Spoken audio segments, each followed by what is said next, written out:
I wanna show you how to add the line animation in Premiere Pro. Let's go! First of all, select your video frame.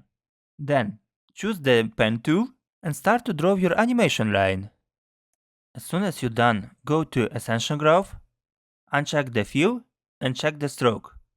Here you can also modify the color and the size of your line.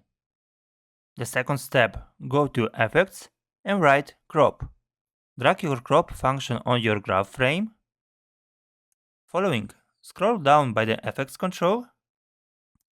By the crop function, select the right. Increase it to the point that your animation line will completely disappear. Then, move your timeline slider to the end of the video.